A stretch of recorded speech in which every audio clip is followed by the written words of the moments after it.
Now, the families of O.J. Simpson's alleged victims say that they'll look at new ways to get compensation following the former American football star's death from cancer at the age of 76.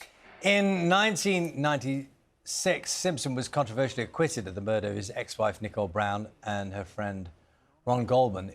This came after a slow-speed car chase by police when he fled on the day he was due to turn himself in.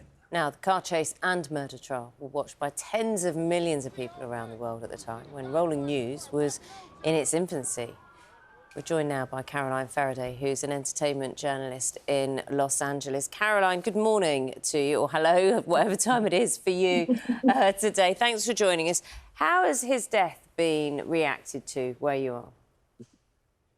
Well, he was a sensation, a cultural sensation. But obviously, if we were having this conversation in 1994, we would be reflecting on O.J. Simpson, the football megastar, the good-looking guy who had transcended football to become a movie star and a star of the screen. But in 1994 is where it all changed and everything went downhill for O.J. Simpson. And he was far better known for his criminal activities in his life than he ever was for the success that he had on the field or on the big screen. And really, that is the reflection today is, yes, he was met with curiosity throughout his life. He was, you know, synonymous with being the person who got away with it.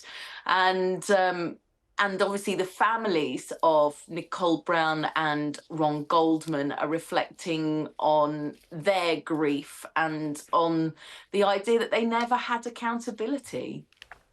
And it'll be interesting, just in terms of the reaction to them, those families looking for compensation. I imagine that many will be very sympathetic to that. Yeah, they were awarded compensation in a civil suit because obviously the sensational trial watched by over 100 million people, bear in mind. That is the verdict, the not guilty verdict, was watched by over 100 million people. And then they went on to have a civil suit and they were awarded $33 million in damages. That was never paid and it has accrued interest. So there is now a large sum. And yes, no doubt the families will be looking at what assets he may or may not have had and where those are kept.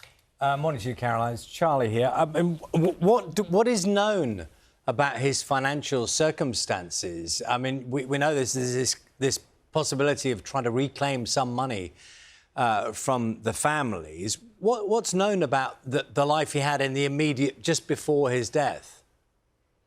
Well, it could have been anywhere. He's supposed to have been in a hospice, and which he denied, actually. He denied in an Instagram video back in February, but he was in hospice care, and he may well have some assets, perhaps in trust. But he, bear in mind, also served time in jail for an armed robbery. He lived a life a quiet life, really, in Nevada.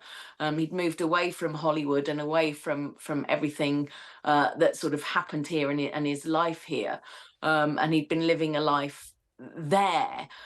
So he had sort of moved away from the glamour of Hollywood, but he did go to jail for an amount of time, but actually came out after only a few years on parole. Caroline, thanks very much for your time with us. Caroline Feraday, joining us from Los Angeles, the entertainment reporter.